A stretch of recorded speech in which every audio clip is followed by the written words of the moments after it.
কে কি করবে না করবে তা নিয়ে যেন তাদের মধ্যে উত্তেজনা শুরু হয়ে গিয়েছে। কালকে শুক্রবার, আর শনিবারই তাদের শিক্ষা সফরের জন্য বান্দরবন নিয়ে যাওয়া হবে। সবাই ব্যাপারটাকে প্রচন্ড উপভোগ করলেও মায়ার মধ্যে কোনো চেঞ্জ নেই, বরং হঠাৎই ক্লাসের মধ্যে এসব বিষয়ে সবার এত উত্তেজনা দেখে হয়তো কিছুটা বিরক্ত হয়ে একটা বড় দীর্ঘশ্বাস ছাড়ল সে। ভার্সিটি শেষে বাসায় ফিরে গোসল শেষে ঘুমিয়েছিল মায়া। ঘুমাতে ঘুমাতে আজ অনেক দেরি করে ফেলেছে সে।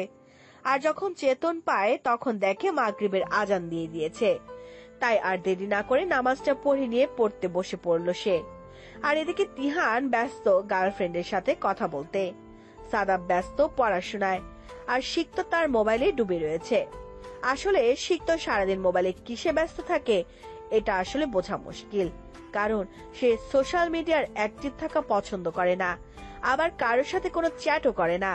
সে আসলে ফোনে কিসে ডুবে থাকে সে হয়তো নিজেও জানে না, কিন্তু তার সবচেয়ে বড় স্কিল হলো সারা বছর না পড়েও পরীক্ষার আগে উড়াধরা পড়াশোনা করে ভার্সিটিতে টপ করা। সে যাই হোক, এভাবেই তাদের নানা ব্যস্ততায় তাদের আজকের রাতের সাথে সাথে শুক্রবারটাও কেটে গেল। দেখতে দেখতে শনিবার দিনটাও চলে এলো। বান্দরবনে মোট 3 দিনের জন্য থাকা ঘোরার ব্যবস্থা করা হয়েছে। সেজন্য মায়া, সিক্ত, সাদাব, তিহানের মতো সব স্টুডেন্টেরই রাতে তাদের সবকিছু গুছিয়ে ফেলেছে। ভার্সিটিতে সকাল 8টায় উপস্থিত থাকতে হবে, আর বাস ছাড়বে সকাল 9টায়। তাই মায়া সকাল সকাল উঠে কাজ শেষ করে ভার্সিটির উদ্দেশ্যে বের হয়ে গিয়েছে। আর এদিকে সিক্ত আর ওর বন্ধুরা না চাইতেও আজ সকাল সকাল উঠে ভার্সিটিতে চলে গিয়েছে। আর সিক্ত বরাবরের মতো তার প্রিয় ব্ল্যাক কালারের শার্ট আর প্যান্ট পরেছে, পায়ে ব্ল্যাক স্নিকার্স আর চোখে কালো সানগ্লাস, চুলগুলো জেল দিয়ে সেট করা। আর সিক্ত হয়তো তার ব্যাগে যা যা নিয়েছে তার অধিকাংশ জিনিসই মনে হয় কালো। মায়ার সিক্ত সবচেয়ে কমন বিষয় হলো তাদের সবচেয়ে পছন্দ রং কালো দেন সাদা। কেউ এত বেশি কালো কিভাবে পছন্দ করে সেটা হয়তো এদের দেখলেই বোঝা যায়। সাদাফ একটা সাদা শার্ট আর কালো প্যান্ট পরেছে, আর তিহান ব্রাউন কালারের টি শার্ট।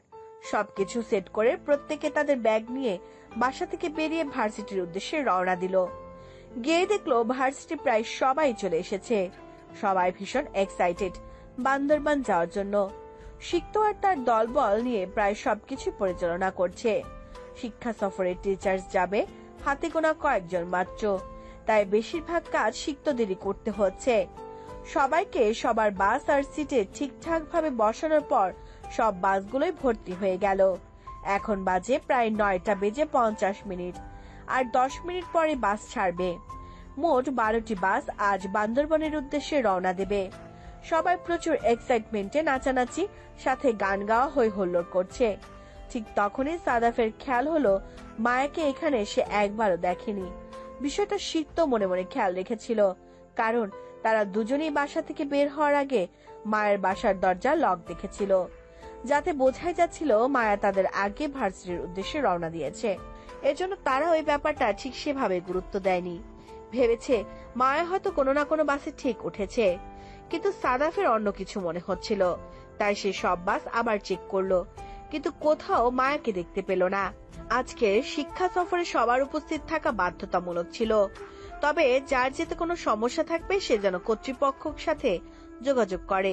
কিন্তু মায়া এমন কিছুই করেনি, বরং তার যাওয়ার লিস্টে নাম ছিল, অথচ সে এখনো আসেনি। তাহলে কোথায় গিয়েছে সে? সাদাফ আর দেরি না করে বিষয়টা সিক্তকে জানায়। এদিকে সিক্ত ব্যাপারটাকে বেশি পাত্তা না দিলেও মনে মনে সেও বিষয়টা নিয়ে প্রচুর চিন্তিত হচ্ছিল, কারণ সে গতকাল বিকেলে মায়াকে যাওয়ার জন্য বিভিন্ন জিনিসপত্র শপিং করে আনতে দেখেছিল। আর আজ সকালে তাদের আগেই সে বাসা থেকে বের হয়েছে। আবার বাসার গাড়ি পার্কিং এরিয়ায় মায়ের গাড়িটাও ছিল না, অথচ সে ভার্সিটিতে এখনো এসে পৌঁছায়নি। তবে কোথায় গিয়েছে মায়া? ঘড়িতে প্রায় 9টা বেজে 10 মিনিট। 10 মিনিট সাদাফের কথা মতো সব বাস থেমে থাকলেও দেরি হয়ে যাচ্ছে দেখে সিক্ত বাকি 11টা বাসকে রওনা দেওয়ার নির্দেশ দিয়েছে, যে কারণে সিক্তদের বাস বাদে বাকি বাসগুলো ভার্সিটির গেট পার হয়ে চলে গিয়েছে। অন্যান্য বাসগুলো ছেলে মেয়ে সমানভাবে মিক্সড থাকলেও এদিকে সিক্তদের বাসে সবাই ছেলে। সিক্তদের বাসটা সিক্তদের সাথে সাদাফ রয়েছে, আর তিহান অন্য এক বাসে। এদিকে সময় পেরিয়ে যাচ্ছে, কিন্তু মায়ার কোনো দেখা নেই। এদিকে মায়ের ব্যাপারটা নিয়ে সিক্ত রাগে বিরক্তিতে জ্বলে উঠেছে। একসময় সিক্ত বাসটা ছাড়ার নির্দেশ দিল আর মায়ার নামটা কর্তৃপক্ষকে জানিয়ে লিস্ট থেকে কেটে দেওয়ার জন্য ফোন দিতে যাবে। তখনই সে খেয়াল করলো মায়ার গাড়ি ভার্সিটির গেট দিয়ে ভেতরে ঢুকছে, কিন্তু গাড়িটাকে ঠিকঠাক মনে হচ্ছিল না, কারণ পুরো গাড়িটার বিভিন্ন জায়গায় ভেঙে গিয়েছে আর সাথে কাদাও লেগে গিয়েছে। এসব দেখে সিক্ত ফোনটা নামিয়ে ফেললো, কিছু না বলে সাদাফকে ইশারা করলো। এরই মাঝে মায়া গাড়ি থেকে নেমে তার ব্যাগটা নিয়ে বাসের দিকে এগোতে থাকলো। সিক্ত আর সাদাফ মূলত বাসের গেটে দাঁড়িয়েছিল। মায়াকে এগোতে দেখে সাদাফ কিছুটা এগিয়ে গিয়ে মায়াকে তাড়াহুড়া করে জিজ্ঞাসা করলো, মায়া, তোমার এত দেরি হলো কেন আসতে? তুমি তো আমাদের আগেই বেরিয়ে পড়েছিলে, আর তোমার এই কি অবস্থা? আরে তোমার কপাল থেকে দেখি রক্ত পড়ছে, আবার হাতও ছিলে গিয়েছে, এসব কি করে হলো? ভাইয়া রিল্যাক্স, তেমন কিছু হয়নি, একটা ছোট অ্যাক্সিডেন্ট হয়েছে মাত্র। আমার তেমন কিছু হয়নি, কিন্তু আমার গাড়িটা নষ্ট হওয়ার কারণে এত দেরি হয়ে গিয়েছে। ফাঁকা রাস্তায় গাড়ি ঠিক করতে গিয়ে বিপদে পড়ে গিয়েছিলাম। ফাঁকা রাস্তা মানে? ঠিক বুঝতে পারলাম না। বাসা থেকে ভার্সিটিতে আসতে তো তেমন কোনো ফাঁকা রাস্তা নেই। তুমি কি অন্য কোথাও গিয়েছিলে? জি, আসলে একটা কাজের জন্য আমি বাসা থেকে আগেই বের হয়ে গিয়েছিলাম, আর সেখান থেকে ভার্সিটিতে ফিরতে এই অবস্থা। তবে সেসব কথা না, কথা হচ্ছে বাকি বাস তো মনে হয় সবে চলে গিয়েছে। এখানে তো শুধু একটাই বাস দেখা যাচ্ছে। জি মিস মায়া, আপনার জন্য তো আর সবাই অপেক্ষা করবে না যে আপনি কখন আসবেন, তারপর বাস চলা শুরু করবে। টাইম পার হয়ে গিয়েছিল, তাই বাস ছেড়ে দিতে বলেছি। সিক্ত, চুপ থাক না। ও তো আর এমনি এমনি দেরি করেনি। দেখতেই পাচ্ছিস ওর হাত ছিলে গিয়েছে, আবার কপাল থেকে কতটুকু রক্ত পড়ছে। তো কি হয়েছে? মরে তো আর যায়নি। আপনাদের যদি এত প্রবলেমই ছিল তাহলে চলে গেলেই তো পারতেন। আমার জন্য ওয়েট করার কি দরকার ছিল? মিস মায়া, আপনার সুবিধার জন্য জানিয়ে দিচ্ছি যে এই সব কিছু অ্যারেঞ্জ করার মেন দায়িত্বটা আমাকে দেওয়া হয়েছে। সেখানে কেউ একজনের নাম লিস্টে থাকা সত্ত্বেও সে এখানে উপস্থিত হবে না, আর পরে কোনো কিছু হয়ে গেলে জবাবদিহি আমি কেন করব? সে যাই হোক, এসে যখন পড়েছো ভালো কথা। এখন তোমার কাছে লাস্ট 2 মিনিট সময় দিচ্ছি। হয় তুমি এই বাসে আমাদের সাথে যাবে, না হলে কর্তৃপক্ষকে জানিয়ে তোমার নাম লিস্ট থেকে কাটিয়ে নাও। আমি তো একবারও আপনাদের সাথে এই বাসে যাওয়ার জন্য আপত্তি জানাইনি। তাহলে আসলে মায়া, সিক্ত কথাটা বলেছে কারণ এই পুরো বাসটাতে আমরা শুধু ছেলেরা আছি। দেন তোমার ব্যাচেরও কেউ এখানে নেই। এখন এতগুলো ছেলের সাথে তুমি একা একটা মেয়ে যাবে কিনা? দেখুন ভাইয়া, আপনাকে যখন নিজের ভাইয়া ভেবে নিয়েছি তখন আপনার উপর পুরো বিশ্বাসও রেখেছি, আর বাকি সব কিছু আমি দেখে নিব। আমার কোনো প্রবলেম নেই এই বাসে যেতে। লাইক সিরিয়াসলি, তুমি এতগুলো ছেলের সাথে এই বাসে করে বান্দরবান যাবে? ঠিক আছে, তাহলে আর কি, অনেক দেরি হয়ে গিয়েছে। মিস মায়া, বাসে উঠে পড়ো। সিক্তর কথা মতো মায়া বাসে উঠে পড়লো। বাসে উঠে দেখতে পেল পুরো বাসটায় সব ছেলেরা বসে রয়েছে, আর সবাই কিভাবে যেন দেখছে তাকে। এরই মাঝে মায়া দেখতে পেল সামনের 2টা সিট ফাঁকা, আর আরেকটা পেছনে ছেলেদের ঠিক মাঝখানে। আর সে কোথায় বসবে এটা ভাবতে ভাবতে পেছন থেকে সিক্ত বাসে উঠে সামনে থাকা 2টো সিটের একটায় বসে পড়লো, আর পেছনের সিটে সাদাব গিয়ে বসে পড়লো। আর মায়া সিক্তর সিটের কাছে দাঁড়িয়েছিল দেখে সিক্ত বলল, মিস মায়া, বাসে এতগুলো ছেলের মাঝে যখন ওঠার জন্য রাজি হয়েছো, তখন নিশ্চয়ই আমার পাশে বসতে তোমার কোনো আপত্তি নেই। আমার বসতে কোনো আপত্তি নেই, কিন্তু আমি ওই জানালার পাশের সিটটায় বসবো। আশা করি আপনি না করবেন না। বলেই যখন দিলে আমি না করবো না তখন আর কি। বসো এখানে। মায়া গিয়ে জানালার সাথে সিটটায় বসে পড়লো, আর সিক্ত মায়ের পাশের সিটে। তারপর বাস রওনা দেওয়ার জন্য নির্দেশ দিল। বাস চলছে তার আপন গতিতে, জানালা দিয়ে সাই সাই করে বাতাস ঢুকছে। মায়া আর সিক্তর আজও ড্রেস আপ মিলে গিয়েছে, দুজনেই পুরো ব্ল্যাক পরেছে। মায়া ব্ল্যাক টপ সাথে ব্ল্যাক স্কার্ট। পেছনে ছেলেরা সব হই হুল্লোড় করে গান বাজাচ্ছে, সাথে হেলে দুলে নেচে চলেছে। এরই মাঝে মায়া তার ব্যাকপ্যাক থেকে মেডিসিন বক্স থেকে কটন স্যাভলন আর 2টা ব্যান্ডেজ টেপ বের করলো। প্রথমে তুলোতে স্যাভলন লাগিয়ে কুনোয় কেটে যাওয়া অংশটা পরিষ্কার করলো, তারপর সেটা ব্যান্ডেজ টেপ লাগিয়ে দিল। কিন্তু বিপত্তি বাজিল কপালে শুকিয়ে যাওয়া রক্তগুলো ঠিকঠাক ভাবে পরিষ্কার করতে গিয়ে। মায়া যথেষ্ট চেষ্টা করছিল আয়না ছাড়া নিজে নিজে কাজটা করার, কিন্তু পুরোপুরি ঠিকভাবে হচ্ছিল না। এদিকে সিক্ত মাথার পেছনে 2 হাত দিয়ে চোখ বুজে সিটের সাথে হেলান দিয়ে মাথাটা কিছুটা উপরের দিক করে শুয়েছিল।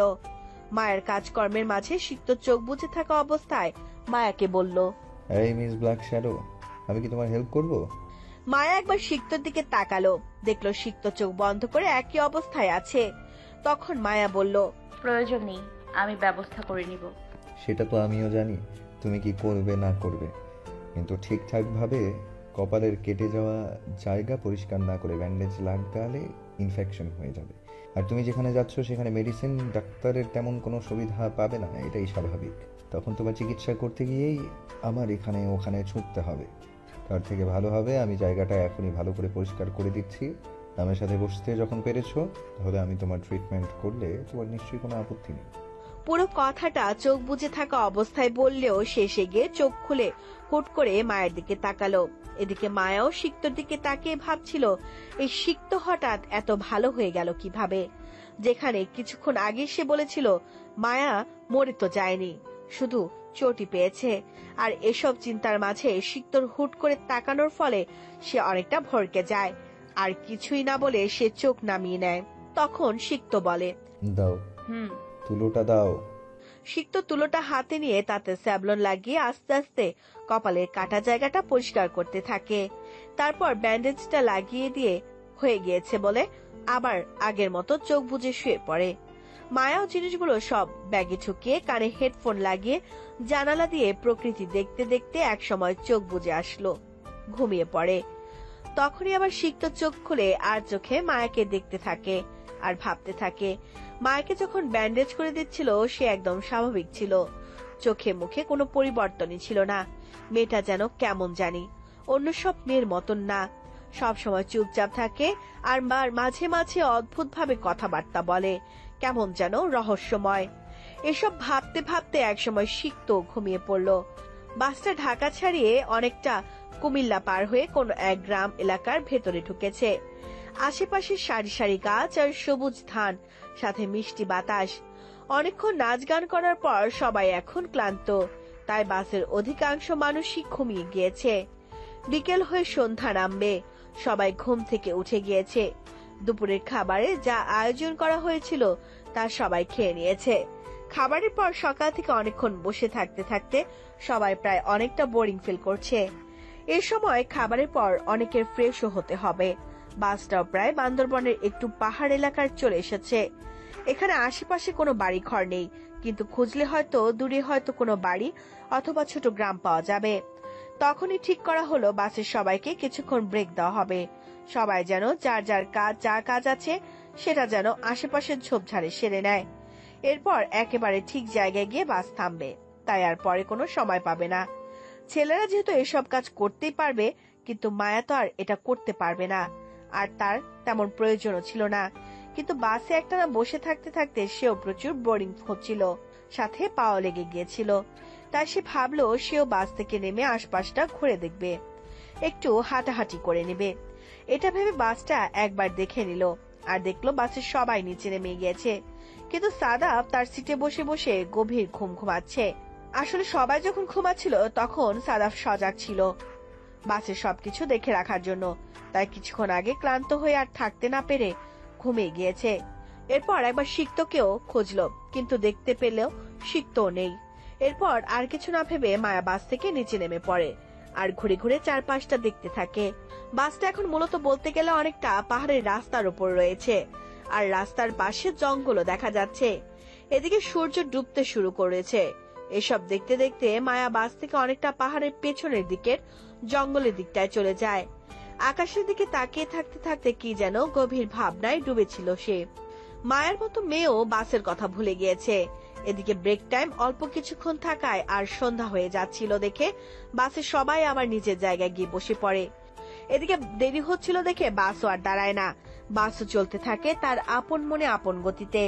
অথচ এখানে যে একজন নিজের ভাবনায় ডুবে থাকতে থাকতে বাসের কথা ভুলে গিয়েছে, তার কথা কারোরই মনে নেই। বাস অনেকটা দূরে চলে গেলে মায়ার ধ্যান ভাঙে, আর দৌড়ে বাস যেখানে ছিল সেখানে এসে দেখে বাস নেই, আশেপাশে কোনো মানুষজনও নেই। এদিকে সূর্য প্রায় ডুবে গিয়েছে। মায়ের ব্যাগটাও বাসে রেখে আসা হয়েছে, ফোনটাও নেই, সেটাও ব্যাগের ভেতর। স্বাভাবিকভাবে এমন অবস্থায় এমন একটা পরিবেশ সব মেয়েরই ভয় পাওয়ার কথা, কিন্তু না, মায়া ভয় পাচ্ছে না। তার মধ্যে বরাবরের মতো কোনো পরিবর্তন নেই, নেই চোখে মুখে কোনো ভয়ের ছাপ। কি অদ্ভুত, তাই না? হ্যালো বন্ধুরা, পরবর্তী পার্ট খুব তাড়াতাড়ি আসবে, তো সবাই অপেক্ষায় থাকো।